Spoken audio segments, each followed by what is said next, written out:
Hello, hockey fans! Welcome back into this off-season edition of the Neutral Zone. The Stanley Cup Finals might be done. The hockey season might officially be over, but things have not cooled off in the least. This was one of the busiest weeks we've had in the NHL in a long time. From the Cup Final finishing, to the awards night, to the spectacular draft in Las Vegas at the Sphere, and now free agency.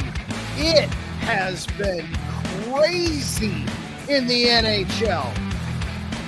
We will break it on down. We will dissect every part of it. We will jump on in. We've even got a schedule release to go through tonight. So much to do and only an hour to do it in. This is the Neutral Zone. Buckle on up, everybody. Let's crash into those boards. Let's pass the puck. Shoot it on net. Let's go.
Welcome on into the Neutral Zone.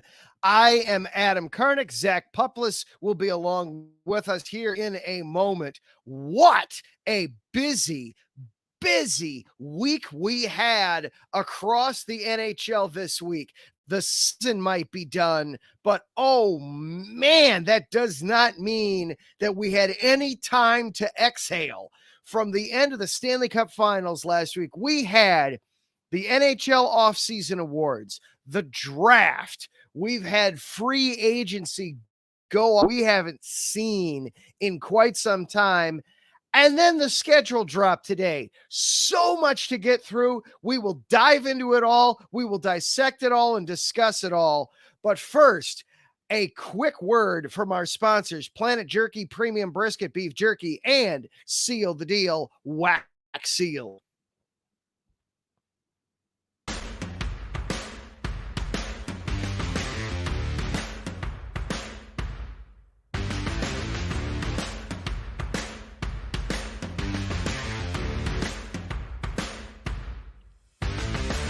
Hi, eSports Radio fans. This show is brought to you by Planet Jerky Premium Brisket Beef Jerky. Planet Jerky is the official jerky of the 2022 California League champion Lake Elsinore Storm, Single A affiliate of the San Diego Padres. This all brisket jerky has gluten-free options, contains no MSG, no sodium nitrate, is low in sugar, and high in protein.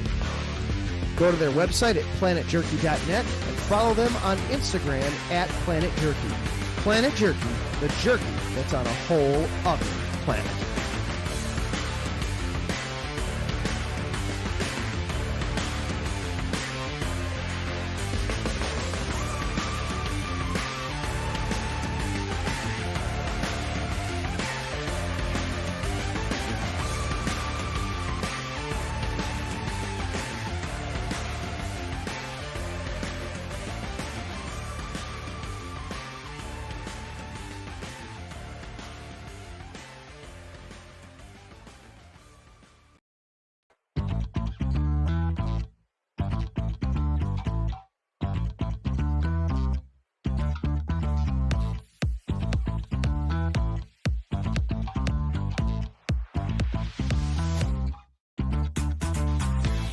Hey there, IE Sports Radio fans. Be sure to check out our sponsor, Seal the Deal Wax Seals by Cecilia B.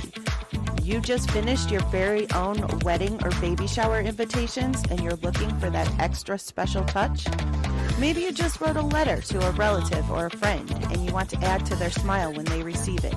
Then seal the deal with Cecilia's handmade sealing wax stamps for your invitations, letters, and gifts. You bring the deal, we'll bring the seal. You can find them on Instagram at sealthedeal_wax stamps and on Facebook, Seal the Deal Wax Seals.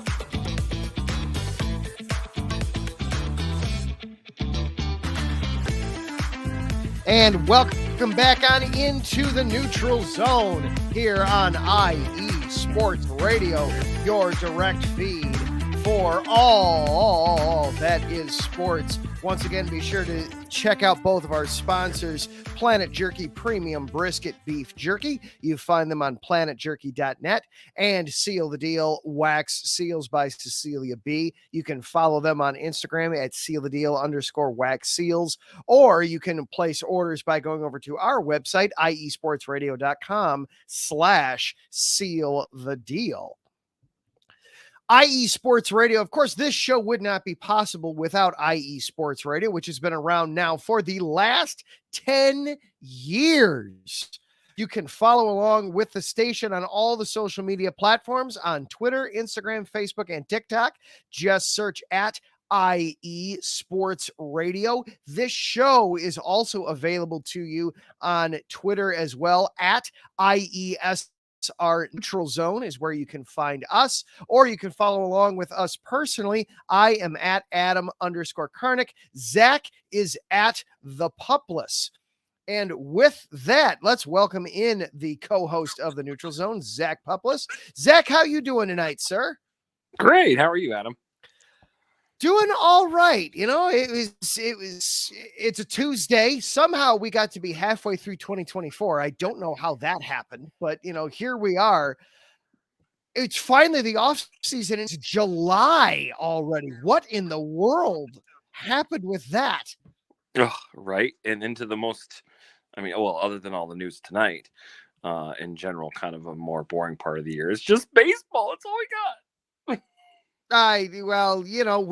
There's plenty of hockey stuff to talk about, though. The season might be done, but this was one of the busiest weeks we've seen in a long time. Yeah, we got free agency, you got the schedule release. Oh my God. It was, and some awards thrown in there for good measure too. While we were at it, I will just, I'll just like to point out that Connor Bedard was in fact the Rookie of the Year. We all knew that was coming, so little feather in my Blackhawk fan cap there. Don't pat yourself on the back too hard. When we get into the free agency, that's when, oh my goodness sake, I was having a ball with that last night on Chi-Town Weekly, talking about all the moves the Hawks made. They have been busy, but nice. We're getting ahead of ourselves a little bit here. Let's start off with the draft. And first of all, hockey, we have happy accidents in hockey from time to time, where some rule changes come along and it's just, hey, this isn't necessarily what we intended, but hey, this worked out kind of entertainingly well for everybody. Let's just kind of ride with it. They had another one this past weekend. The draft wasn't originally supposed to be at the Sphere Las Vegas. It was supposed to be at T-Mobile Arena because that's where the Golden Knights play their home games. But UFC decided that, they had booked it for their 303 match, or no offense to UFC, but whatever the match was, they had previously booked it. So it was, we got to look for alternative accommodations here. How about the Sphere?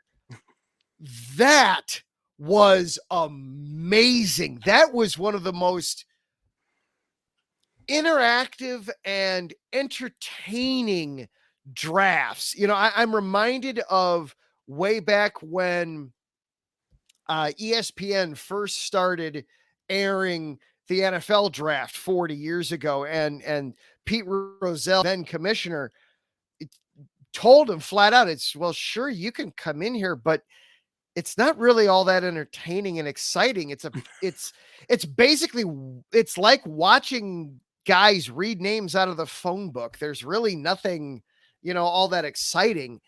And flash forward 40 years, that was an event there. It's here. The interactive draft board that would come up anytime a player got taken, that would shift through all the teams. You had the highlight reels that would come up, and then the way that, the little facts about all the players, of who their favorite team was growing up, some of their favorite activities, and just the little behind the scenes things. And then, of course, the trade horn that came out. And, anytime that a trade was announced, they blared out Gary Bettman at one point. It was like, nobody cares. We've got this horn. We're going to use it. That was an event. That was cool. That was fun. You saw people engaged in that way more than I've seen in years past. Well, yeah, like you talked about Pete Rozelle. Who wants to see that? That's pretty boring. It's like, little did he know. I mean, it's become a spectacle, and it was, well, I mean, in the NFL side anyways, was always in New York, but now it's been traveling around, and Vegas has been doing this, or NHL has been doing the same thing. Now I understand Vegas as a destination, but like, why did they have to have it? Why did they want so bad to do it at T-Mobile Arena? Just because that was the defending champs, or was there some other tie-in? That's just the way they normally do it. When they'll go to a city, they'll just, we'll have it in that NHL team's home arena. Okay. That's just what we do. We do it that way because that's how we've always done it. When it was in Chicago, they had it on the floor of United Center. Sure. So I had some friends of mine who went there for that one. And it was, it's, hey, cool. You get to sit literally on the floor of United Center and watch, players come up and all those kinds of things. But this was, it was in a theater. This was theater in a good sense. It wasn't turning it into something that it's not. Sure. It was still true to what the objective was. Hey, we're going to introduce the new players and have their moment where they get to put on their sweaters and their hats and wave to the fans, and then give the big hugs and go off to the quarter and do their interviews, which some of those were very good. Some of those were, these are 18-year-old kids for whom English is not their first language, and they are terrified. Let's skip past this one a bit. The Blackhawks, their first pick, Arturnum, he was definitely very subdued. He was, I don't want to say anything wrong here. I'm just going to do the interview and I'm going to move on and we're going to be done with this. But I'm almost disappointed to see that they're doing away with the destination drafts. This is the last year for it. They're not going to do that going forward. Oh, yeah, I saw something about that in the article. Why are they changed their mind? Well, you think about the travel schedule for the GMs. Think about it, especially for Edmonton and for Florida. You just wrapped up the Stanley Cup Final on Monday. You were in attendance because what else are you? This is the most important night of your season. You need to be there. Now you need to fly out to Vegas for the awards. And you also need to put the final finishing touches on your draft board and your draft strategy.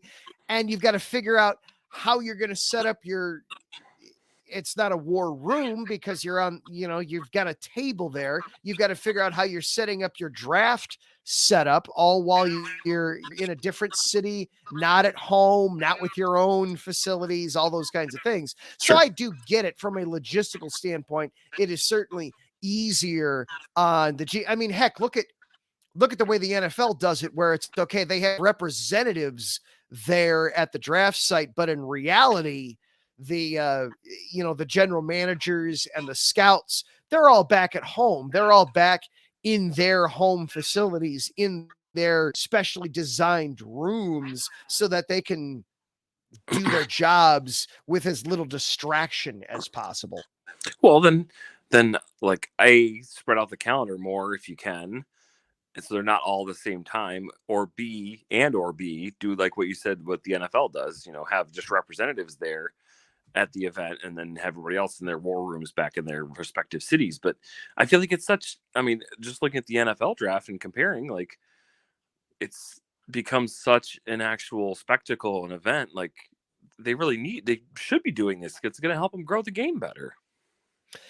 Yeah, I do like, though, how they have the general managers and coaches and et cetera on site there to welcome the kids. There is something cool about that it's not just Gary Bettman there handing them a sweater and inevitably getting booed because it's Gary Bettman and that's what happens.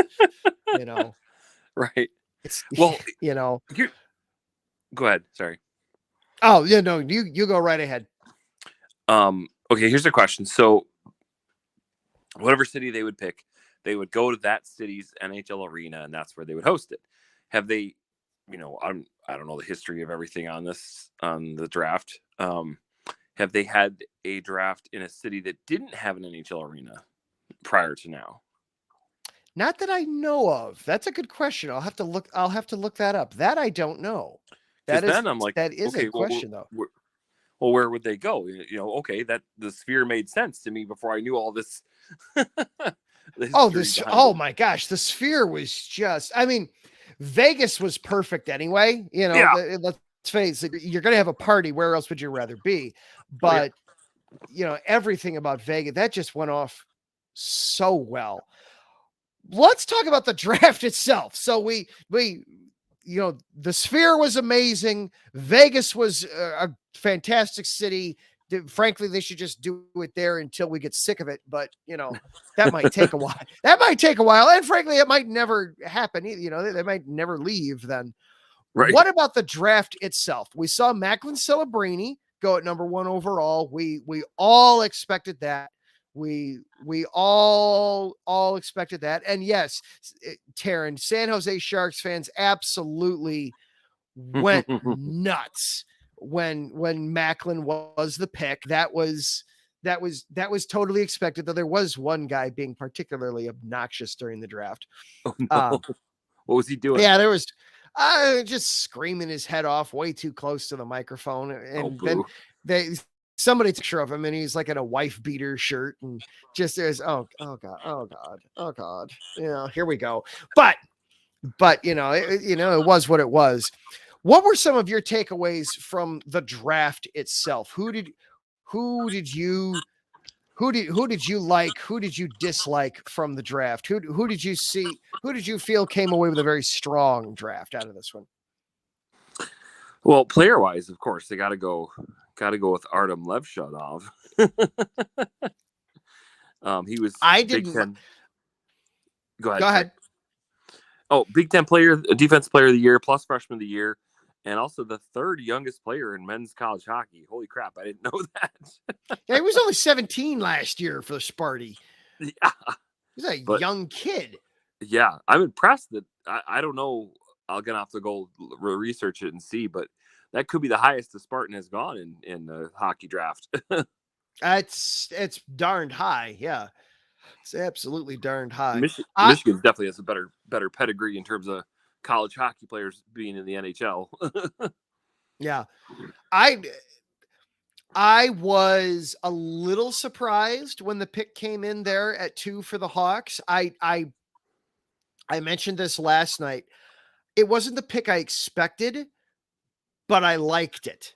Okay. I very much like it. The Hawks have a lot of forward. I was expecting Demidov. I was expecting Ivan Demidov to go 2. I thought he was the better prospect And there was a bit of, you'd have Demidov being Patrick Kane to Connor Bedard's Jonathan Taves. That Jonathan Taves was drafted one year at 2 overall, and then the very next year the Hawks took Patrick Kane at number 1 overall, and hence the dynamic duo, and away they go. Sure. But the Hawks have a lot of forwards in their system that they're high on. And they went nuts in free agency, which we'll get to in a little bit here, bringing in some forwards, some more established veteran forwards to play along with Bedard.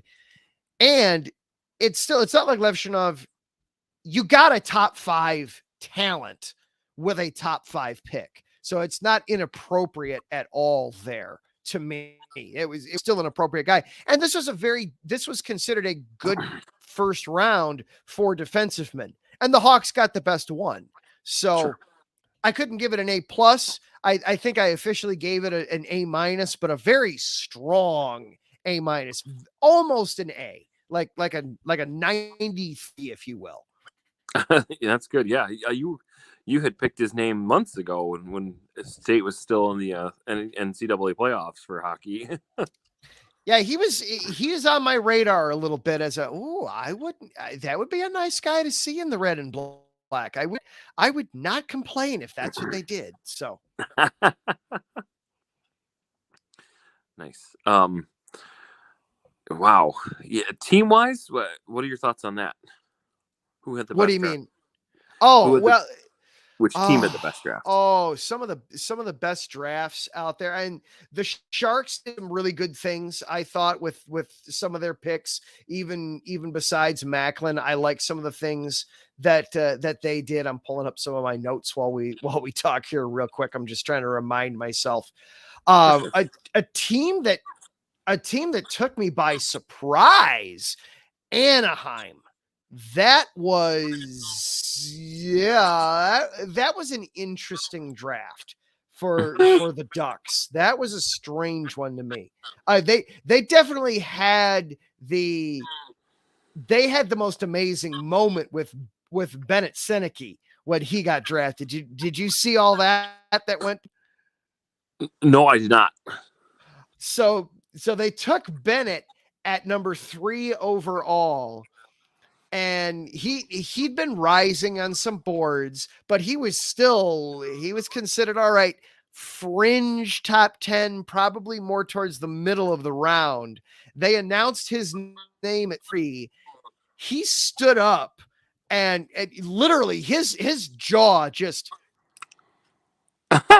when he stood up and just went, "Oh my God." When he got picked, his parents are sitting right in him. He dropped an F-bomb to his parents when he got picked. That was like the moment of the first round. It was great. It was great. He could not believe it when he got picked. So that was a strange moment to me. It was like, what are you doing, Anaheim? Why? Because they did that last year too. It was like, you had the answer right there in front of you and you didn't take it. And he would have still been available 10 picks later. And Ivan Demidov is right there. And you didn't take him. You didn't do this. But San Jose, I thought had a really nice class overall, along with Macklin. Sam Dickinson, defensive-man at number 11. Again, this was a strong defensive class. So getting him out of London in the OHL, a nice solid. They got 2 guys that should be playing in the NHL, right? Obviously, Macklin's going to play from day one. Dickinson should be in the NHL right away too. I would be very surprised if they let him go back to the OHL. They can't put him in their AHL team. Bring him up. There's no reason to let him go back to London. I would play him right away. So to get 2 guys right out of the gate that you're going to be bringing to your NHL roster right away. Excellent job by San Jose. I really liked their draft. Really liked their class. Very good. Yeah, I guess I was more focused on my Michigan State guys rather than like teams as a whole. Okay. A lot of USHL players. Okay. A lot of USHL guys got drafted. There was a Wow. run on them there in the middle of it, which was really kind of wild to see. That we saw some guys from Chicago and Muskegon and a few other stops, but USHL had itself a really good night overall on the first Very night. cool. Very cool. Side note, the Saginaw Spirit beat those London Knights in their championship recently. Which I was like, wait, Saginaw is in the Ontario Hockey League? I had no idea. You get them in all places. Yeah. You get them in all places. So Okay. So quick question. So Demidov went 5 to the Canadians, and they had Caden Lindstrom went to the Blue Jackets at number 4. So you think Demidov should have gone prior? Or yes, higher? You could have easily made the argument that Demidov should have gone 2. There, okay. That he was probably the second best prospect in the class overall. Okay.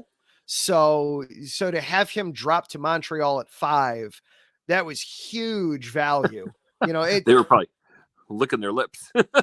I can understand where the Blackhawks were coming from by passing on Demidov. So again, I don't want to, and I'm also, I don't want to come off like a Blackhawk home by saying that either. That I hope I'm not coming off that way. The Anaheim pick was really the one where it's like, what? Explain to me why you didn't take Demidov here. What was the thinking there by passing on Demidov? So as Mikey Two Guns is jumping into the chat room. Hello, sir. Yeah, we're gonna get to some of those Bruins free agent signings as well. We're in there. So Taryn asked about the Ducks draft, and the Ducks are weird. They make some weird choices. They try to get cute, I feel like, with some of these picks that they make, where it's like they try to prove that they're the smartest guys in the room by not making the obvious choices. But sometimes there's a reason the obvious choice is obvious sometimes, guys. Go with it. It's okay. It's okay to take the obvious choice sometimes. But yeah, Demidov going 5 to Montreal, that was a steal. I even will put up with Celine Dion coming out and making that announcement, which she did a fantastic job, but just not my thing. Not my thing. Well, again, look at the NFL. The NFL does all kinds of gimmicky stuff for their different picks in the draft. So, yeah. So I don't mind the NHL doing the same thing just to get more eyeballs. Yeah, well, and there were lots of cool different ways that teams were making the picks. So Celine Dion coming out of nowhere, just parachuting in to then make the announcement. Now, to be fair, she is a diehard Canadian fan. She's from Montreal. She speaks fluent French. All the checking all the boxes that you need there. It wasn't just for fluff. There was substance there. It was not a chosen at random. There was a reason that it was Celine Dion that came out there. But for sure. But yeah, Demidov, any point after 1, he was constantly the highest guy available on the board. So you can make the argument, could have gone 2, should have gone 3, should have gone 4, finally stopped at 5, which was at least 2 spaces too late. Yeah.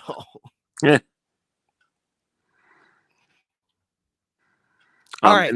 Let's. Go right ahead. Huge trades that surprised you, other than like trading up to get other players other than the Anaheim one? There were some not a ton of stuff in the first round. There were no trades inside of the lottery inside the top 11 picks. There were no trades inside there. There were a few trades outside of that where teams started moving in, but it was picks. It was, you give me that one, I'll give you these 2 or these 3 kind of pick moves. Gotcha. The Blackhawks did move up back into the first round, so they wound up with 3 first rounders. There were a couple other teams. Edmonton, I believe. Yes, Edmonton moved up late into the first round. I believe they got the last first round pick. They moved in, but there was nothing that blew you away. It was just pick swapping was all it was. You didn't see player movement or anything like that in there. So gotcha. Larry shouting out the NHL draft for being entertaining in an actual draft, not a borderline pay-per-view event. So, it was kind of funny though, watching it with my daughter. They had the Vegas showgirls all dolled up in gold and with the headdresses on. My daughter saw them and, Daddy, who is that? Why is she there? And how do you explain to a 6-year-old? You know what? I don't want to explain what eye candy is for to a 6-year-old. We're just going to move right past this. We're just going to move right past that whole thing. Exit stage left. Right. Daddy is not ready to have that conversation. Yeah, all right. Okay. Let's take a quick break here. A ton of draft to get things going, but we've got free agency and we've got a schedule that got released. Plus, our friends over at USRN put together an outstanding highlight reel of the Stanley Cup Finals. We definitely want to give that its due before we're done tonight. You are listening to the Neutral Zone here on IE Sports Radio, your direct feed for all that is sports. We'll be right back after this. Do not go anywhere. Hello, sports fans. It's me, your boy Larry B, and I want to walk you through the world of sports. No. Not just the mainstream major TV deal type sports, although those are important too. But let me be your guide through your journey of all sports, from college to the pros, the minors, and everything in between. Each week, we are talking sports galore with true diehards just like you from a hardcore fan's perspective that's sure to quench your thirst around leagues you may know all too well and some you may even discover here. That's right, sports fans. If you love sports of all kinds, enjoy hearing amazing sports stories, and respect all sports because you know how difficult any of them can be to play or compete in, then this is your show. Join me, your boy Larry B, on the defining moment each week here on IE Sports Radio, your direct feed for all that is sports, and let the sports come to you.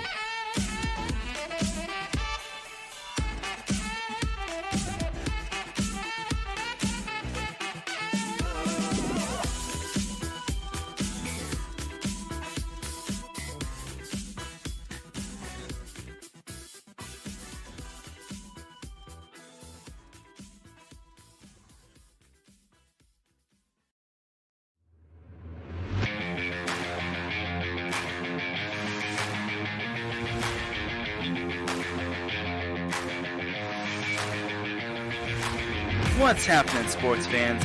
Are you a fan of Southern California sports? Are you looking for a show hotter than a hot summer day in California? Then look no further than the SoCal Supreme Sports Show, where I talk about all things Southern California sports. That's right, all sports teams from Southern California. From the hard-hitting tackles of the NFL, to the killer crossovers and big three-pointers of the NBA and WNBA, to the grand slams of the MLB, to the bone-chilling goals of the NHL, and to the booming kicks of the MLS. The SoCal Supreme Sports Show has it all for you. Oh, and let us not forget about the college sports as well. So join me, Taryn Rodriguez, every week here on IE Sports Radio, your direct feed for all that is sports. And welcome back into the Neutral Zone here on IE Sports Radio, your direct feed for all that is sports. Adam and Zach along with you. So we just spent a half hour getting our way through the NHL draft. We even talked a little bit of hockey while we were in there. You know, we cater to all audiences. We try to get ladies and gentlemen of all interest levels going on in this show. Now let's dive into just when the draft finished on Saturday. The GM still can't exhale because 48 hours later, oh yeah, free agency is starting. Cleaned up. We got to keep our own guys in house. We got to figure out who's moving on where. Who are we going to go sign? Whoa! What a start! Yesterday did not disappoint. So many signings yesterday. It's amazing what happens when the salary cap goes up by more than $1 million for the first time in what felt like forever, right? Right. Well, who made this calendar? Everything's back to back to back to back to back. Yeah, well, there's a reason why Bettman gets booed everywhere he goes. But yeah, oh my gosh, I just looked and saw about the Preds. What a splash! Oh my gosh, no kidding. The prize of free agency, Steven Stamkos, is now a Predator. He moves to Smashville. Break that one down a little bit for us, Zach. Oh my goodness, it wasn't he one of the captains for Tampa Bay? Mm-hmm. Yeah. Oh my God, they must have paid a pretty penny to get him. Plus Jonathan Marchessault from the Golden Knights, last year's champs, also going to the Preds. I mean, my goodness, it must be one of these. Okay, our time is now. We have to capitalize on it. Yeah, Nashville's trying to make some moves. Absolutely, they had probably the biggest moves in free agency, and they also got they got themselves a nice backup goalie too. Scott Wedgwood joins. Don't overlook those backup goalie signings. Those you're not going to have your primary guy go 82 times. That's just not reasonable. It's not feasible. It's not smart. And so to get yourself a solid backup, somebody that we're going to put him out here 20 times, hopefully not a ton more, that 20 to 25 nights. And, if he can finish above water for us, that's what you want to have. So don't overlook things like that either. Just look at Aiden Hill 2 years ago with Vegas. Well, that's a craziness in and of itself. That's just craziness in and of itself. But yeah, Steven Stamkos, Jonathan Marchessault, Brady Sajay, some big numbers, some big years, some big money. That says I'm going to try to do some back of the napkin math here real quick. That's over $100 million. That's, about $106 million they've tied up now in those 3 free agents Brady is 7 years. That's a 7-year, $49 million deal there. Who's the third one? I'm not going to get his last name right, but Brady Sky, who defensiveman. Okay. 30-year-old defensiveman comes over. Most recently comes over from Carolina. Okay. So some great, played for the Rangers and the Hurricanes throughout his career. Just solid blue line presence. 247 points in his career, and he's out there all the time. He hasn't played less than 80 games since 2020, 2021, when you only played 52 games in the entire season. You take the pandemic years, and he's had one. If you take the pandemic years out of the equation, he's had one season of fewer than his rookie year where he only played in 7 games. Take that out of the equation. He has had one season of less than 80 games. Wow. or excuse me, one season of fewer than 78 games. Oh. So, he had in 1920, he only appeared in 7 games. He had an injury. Sure. But other than that, he's minimum, and his rookie year, he came up late, so only 7 games, but minimum 78 games every year in his career. Crazy. Yeah. Outside of those, those pandemic years. So terrific stuff there. Mikey Two Guns asked about the Boston Bruins. They had themselves some nice moves. Some nice moves as well. Elias Lindholm, 7-year, $54.25 million coming over to the Bruins most recently from Vancouver and Calgary before that. So the 29-year-old that's a nice piece. That's a nice top 6 forward that you're getting there for Boston. So some good stuff there, trying to get the Bruins over the hump with that move there. Like that deal for them. Like that deal for Boston. And then Nikita Zadorov, 6-year, $30 million deal with the Bruins. So some good stuff happening with Boston. Your Red Wings re-signed Patrick Kane. I'm just gonna gloss over that. Yeah, we're gonna gloss over that. We're just gonna. I didn't expect him to come back. I'll be honest. I did not expect him to come back, and I don't think he wants to come back either. He's turned the page. I think it's appropriate. Sure. All's well that ends well. Let's not ruin it by trying to have an encore. Yeah. Jordan playing for the Wizards with that. Yeah, that weird, just weird. So having Patrick Kane come back it would be more weird than anything. So I have no problems there, but to stay with Detroit, I was hoping he'd go to Florida, frankly. I was hoping he'd go to the Panthers. The Panthers did re-sign Sam Reinholt, by the way. So the cup winner, the official cup winner is staying in Florida too. Okay, good. So they've got some good moves there. What's jumped out at you from free agency besides obviously Stamkos? Oh, what else? Stamkos, Marchessault, definitely. Patrick Kane. Yeah, those are the biggest ones in my books, anyways. What do you think about Jack Campbell coming to your Red Wings? Oh, okay. I mean, hey, we can use all the help we can get. I mean, we almost made the playoffs this year. We're just a couple points behind Washington for that last playoff spot. So we'll take all the help we can get. Yeah, that's definitely a rebound deal for him.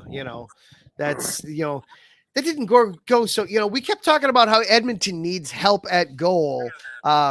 Jack Campbell was part of the problem there. So this is definitely a rebound assignment for him. So, but it's also he's getting paid accordingly. It's a less than $800,000 deal for a year. So certainly not a huge financial commitment there from them. So sure. So Corey Perry staying in Edmonton, looking through some of the ones that came in late last night. Some of the ones from today, as some things came in, as I'm scrolling through my timelines and everything here. Buffalo added James Reimer, so they've got a backup goalie there. Let's see. Victor Hedman. So the Lightning didn't get to keep Steve Stamkos, but Hedman is going to stay put. Okay. He got a 4-year, $32 million deal today. They also inked their restricted free agent Emil Martinson Lilleberg, 2-year deal there. Utah added Andrew Agazzino. Let's see. Other big names. other big names. Sebastian Aho is moving from Carolina to Pittsburgh. 2-year, $1.5 million deal. Very low money there for Aho. Kind of surprised to see that. Victor Olofsson is going to Vegas. One of our favorite hockey names, Tomas Tatar, is headed back to the Devils. Okay. A 1-year, $1.8 million deal. And then Cam Atkinson is he got bought out by Philly. He's going down to Tampa. Well, when you're of retirement age and he's 35 now, you go to Florida. It's what you do. It's what you do. Well, with two of the teams winning 3 of the last 5 cups, I mean, I guess I can't blame him. Yep. Yeah. Well, there's some things there, but yeah. I made the joke the other day too, and we'll see how well this lands at this point, because you're definitely better at these than I am. But as you pointed out, the Stanley Cup has been spending a lot of time in Florida the last few years. Well, it is the oldest trophy in North American sports. When you get old, you move to Florida. It's what happens. That's good. Yeah. Oh man. Somebody online, somebody on Twitter that I was interacting with shortly after the Panthers won, he was talking about his wife, who she said, even by her own admission, knows nothing about hockey. She was just, you're watching this, sure, I'll sit down. She got mad that Florida won. It was, what is Florida doing winning a hockey championship? This makes no sense. This is bull crap. The Panthers have no business winning this. I just said, wait till you tell her about the Lightning. He was, oh yeah. I'm just gonna skip that part. So you're right. But then in other news today, so free agency is off and running, full throat, full bore. My Blackhawks have been unbelievably busy. They got for themselves basically 2 whole new lines plus a new backup goalie yesterday. So lots of good stuff there. Bringing back some guys as well. For the Hawks as well. So lots of stuff there. But we had a schedule get released today. Have you gotten a chance to peruse any of it at all yet? Yeah. Got then pieces here already. Let's dive in. The season is set to start once again on a Tuesday night. So we'll see if we will have to reschedule or restart or adjust our calendar in any way, shape, form, or fashion. But the regular season, the puck will drop on Tuesday, October the 8th this year, and go from there. I know we have a day right out of the gate where we've got everybody is playing right out of the gate. I think did I see it's October 12? Is that the day where we're right away all 32 teams in action on the same day? I didn't catch that exactly, but yeah, it wouldn't surprise me. I know it's early in October. I'll see if I can find it real quick. Take us through some of your news and notes from the schedule release. For sure. Okay, so first off, we get a Stanley Cup Final rematch. Florida at Edmonton, December 16th. Drag them back to Alberta. Drag them back. Absolutely. Edmonton then returns the trip to Florida on February 27th. The season starts off with Devils and Sabres in Prague. They got a doubleheader October 4th and 5th. And then the Preds and Lightning October 28th. Steven Stamkos' return to Tampa Bay. We'll see how that pans out. And Preds at Vegas on April 12th for the March or so return trip. So some good stuff there. The Utah Hockey Club. So dumb. So okay, we know that we have to redo our drop for the people commenting in the comments about how, hey, yeah, you've got to fix your drop, you guys, Arizona doesn't exist. Yeah, we know. We're going to get to it. We'll get there. We still want to pick on them though.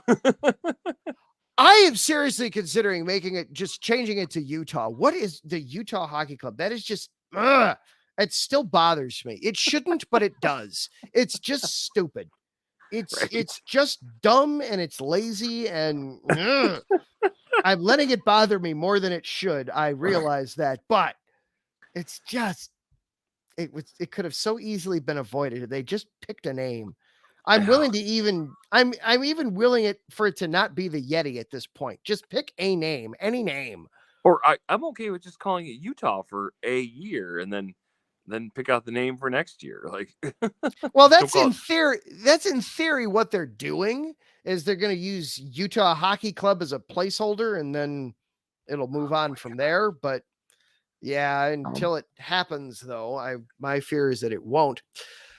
They get to start off at home against the Blackhawks on October the 8th. So that is their first. And again, remember, they are now considering themselves a brand new franchise. So they have severed all ties with Arizona and with, their previous history. So this will be the first ever game in franchise history is hosting Connor Bedard and the Blackhawks.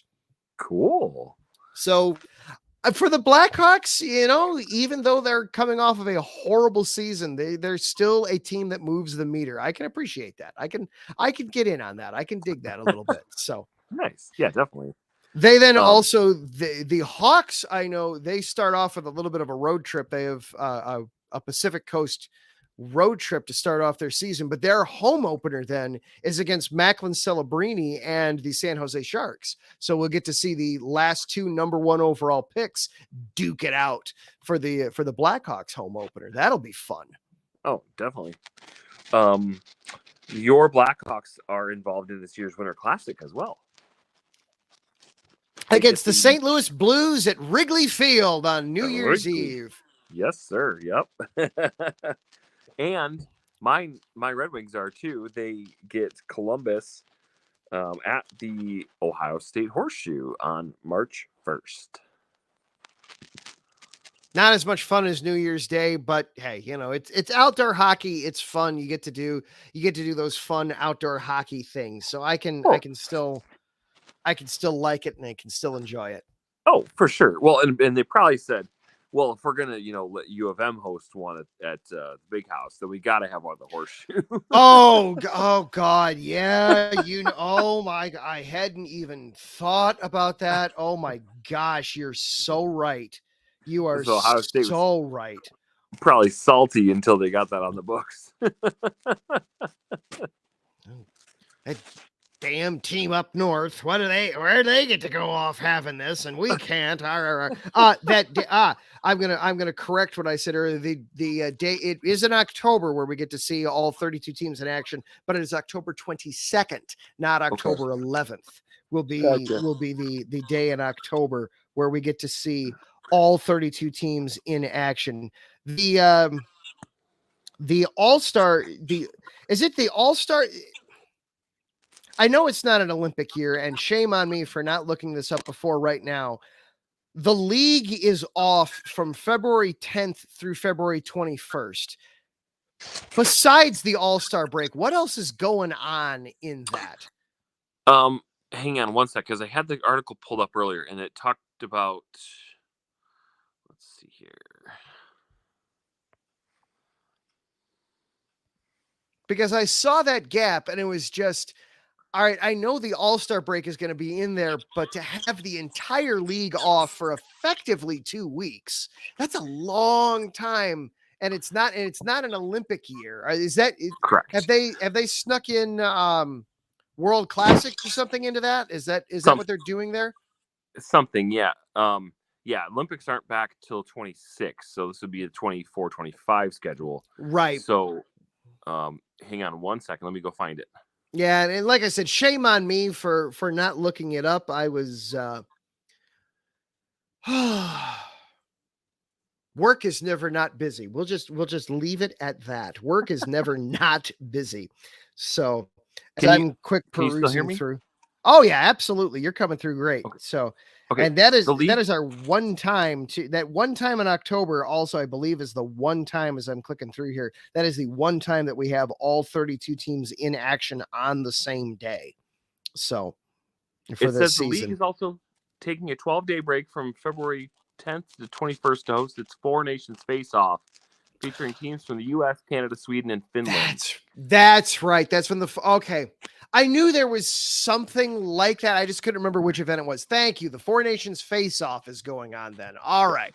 So And no games on Thanksgiving and no games on Christmas break from December 24th to 26th.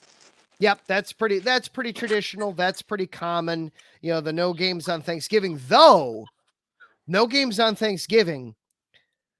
15 games the day before Thanksgiving, 14 games the day after Thanksgiving. So they are trying to say, screw you, NFL.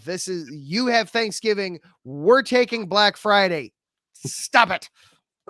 Black Friday blowout.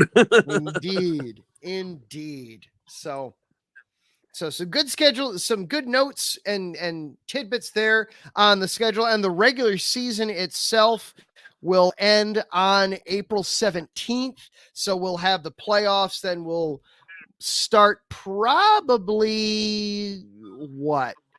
the 21st probably of April is probably what we'll be looking at. The 20th, 21st, something like that. Probably. Give them a couple days to get themselves organized and set up, and then away they'll go, and to hype it.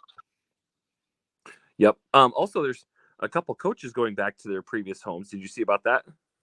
I did not. Oh, retreads. We love retreads in the NHL. They're our favorite thing. Craig Berube, coach of the St. Louis Blues, who won the Cup there back in 19. He's now with Toronto. He visits his former team, the Blues, on November 2nd. Former Toronto coach Sheldon Keefe, who's now in New Jersey, he will face his former team on October 10th in Newark and on January 16th back in Toronto. And you like this one. It's not just a 2-fer. This one's a 3-fer. So Dan Bielsma, now in Seattle, take over for Dave Haxtell. He will face his two former teams. The first one in Buffalo on January 11th, and in Pittsburgh, where he won the Cup back in 2009, on January 14th.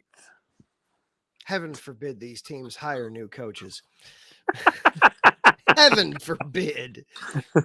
Again, I think that needs to be off-season activity of the Venn diagrams of NHL coaching. Yes, yes, we need to do that. We're probably not next week, but yes, before we take our break before we take our 4 or 5 week hiatus from the show, we need to have a breakdown of just how many of these guys have multiple. And did you see that Joe Quenneville got reinstated by the league?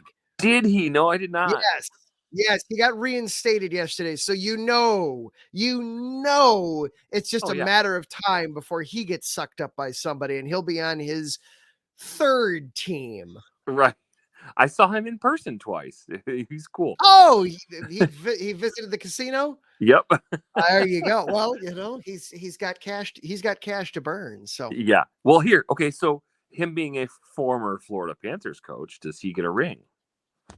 No.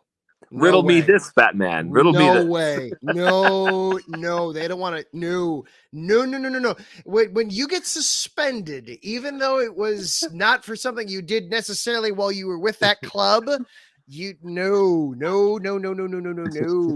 That would be total bad press, I'm sure. That would be, yeah. You want to talk about an avoidable error?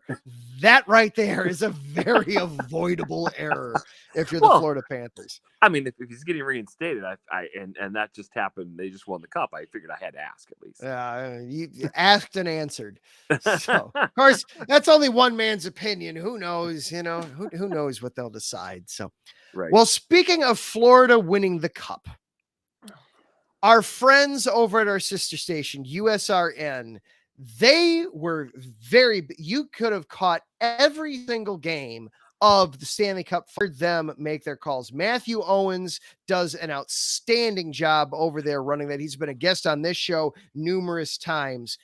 He put together for us an outstanding highlight reel of the Stanley Cup Finals. And I want to make sure that I get everybody's names on here correctly, because obviously you're going to hear Matthew doing the majority of the calls, but you're also going to hear Seth Eves and also Jarek Rubel on there as well on some of the calls.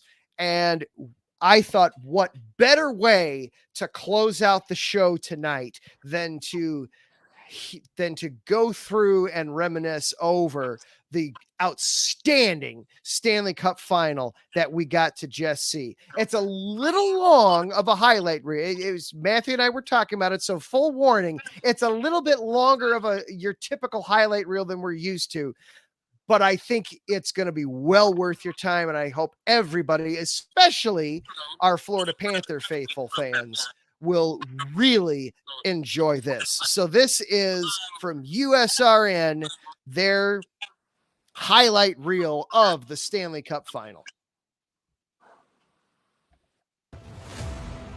Welcome to this truly continental Stanley Cup Final. For Florida, they're trying to do one better than last year. They hope that the third time is indeed the charm, but it won't be easy. The Edmonton Oilers have long waited for a return to Stanley Cup glory. Heck, the country of Canada itself hasn't won a Stanley Cup since 1993. Two teams have survived. One battle remains. Buckle up and get ready for all the excitement you can handle.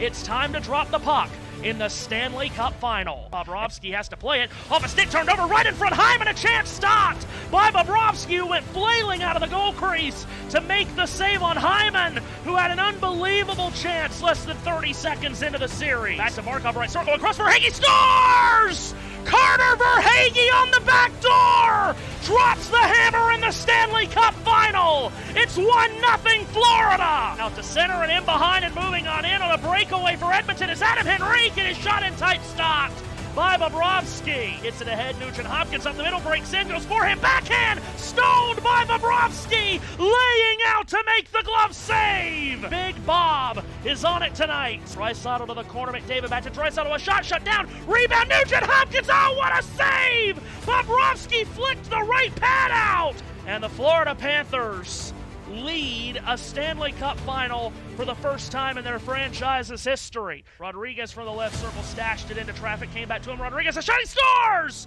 Evan Rodriguez goes short side on Stuart Skinner. Over the line, Lundell squeezes down the wall, throws it to the front, they score! Oh, it's Rodriguez again!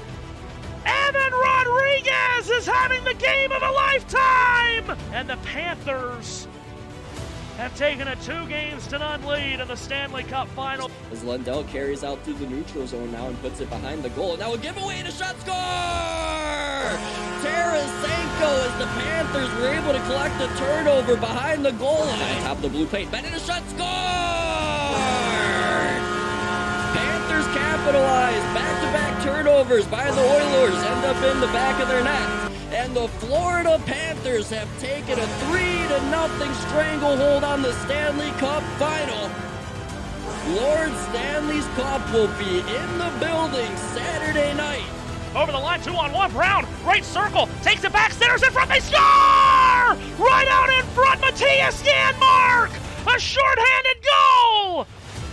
It's 1-0 Edmonton! They score! Oh, it's Adam Henrique out in front! Holloway's in and he scores! Played McDavid, he scores! Connor McDavid flying down the slot! And here's McDavid again, cutting to the slot, a drop for Nurse, a shot, he scores! Darnell Nurse! And Sergei Bobrovsky, who came into this game as the betting favorite to win the Conn Smythe Trophy, has been pulled from Game 4. This feels like a momentum-shifting moment in this series. But perhaps Edmonton, all they needed was a big shot of confidence. Onto her pass across for Barkov, broken up, and here's Brown on a short-handed break. Connor Brown, Sandy goes to the backhand and scores! Connor Brown, short-handed! Edmonton's done it again! one! McDavid moves to the goal line, a shot on the short side, he scores! What a goal! Connor McDavid from an impossible angle that he made possible!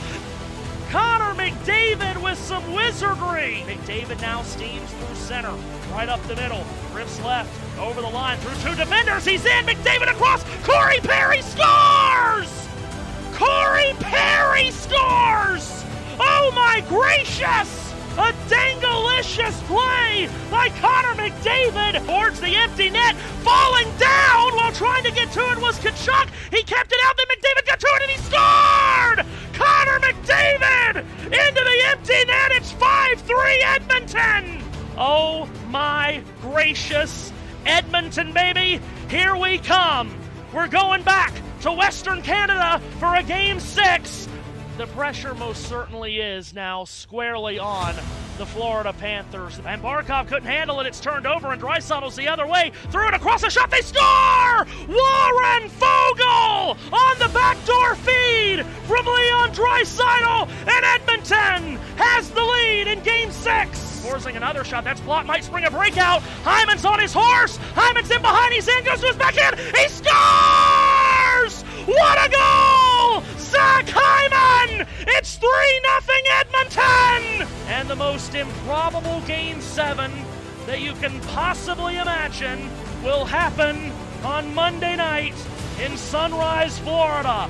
One game for the Stanley Cup. It's our pleasure to bring you this final game of the National Hockey League season. It's time to drop the puck in the game of our lives. Game 7 of the Stanley Cup Final. Rodriguez turns one towards the net. They score on a tip out in front. Florida has scored the opening goal of Game 7. It might have been Carter Verhaeghe. Out by Cody Ceci in a lead feed, and moving on in for Edmonton, and scoring is Matthias Janmark. Matthias Janmark straight in, and it's tied. And turn to the front by Foegele. Oh, and he tried to play it across, and it just went through the blue paint and wide. Reinhart carries it out to center. Right wing and over the line. The Panthers 3 wide. Reinhart right circle shot. He scores! Sam Reinhart has given Florida the lead back. The puck through the blue paint at one end, just going wide of Bobrovsky. Then at the other end, Sam Reinhart fires Florida to the lead. Nurse holding on to it. Drifts to the slot. His shot stopped in from Bobrovsky. Got hit by Lindell. He went out to the slot. Bouchard a shot. Oh, Bobrovsky got a piece of it. He was down on the ice. Bouchard fed it to the front. Off sticks to the left circle. This is it for Edmonton. This is their final push. If they're going to bring the cup back to Canada, they need to go in 15 seconds. Through center, Draisaitl stared it in. Near corner to the left of Bobrovsky. A board battle in the corner. Draisaitl runs into Mikkola. Florida just trying to hold the puck in the corner. There are 8 men in the corner. 3 seconds and 2. The Florida first time feat has happened. The Florida Panthers have won the Stanley Cup. The hockey season is at its sunset, and the Stanley Cup now resides in Sunrise. The Florida Panthers have won the Stanley Cup.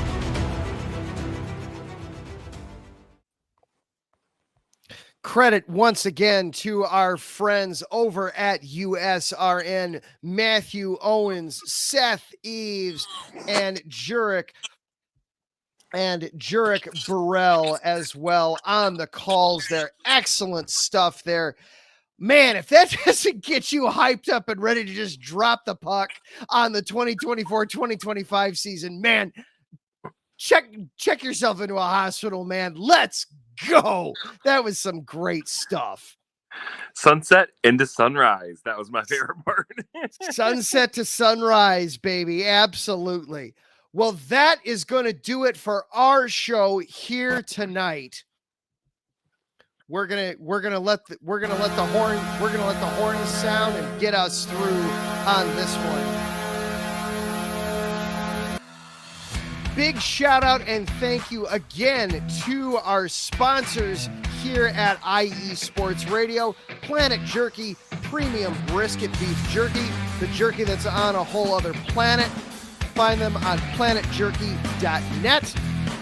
And also thank you to Seal the Deal Wet Heels by Cecilia B. You find them on Instagram at sealthedeal_wax seals and place your orders at iusportsradio.com/sealthedeal wax seals. Thank you to Larry B. All the hard work he does behind the scenes, producing the show, producing a bunch of the other shows on the network right now, finishing a second master's degree while he's at it in spare time. I don't know where he's finding spare time.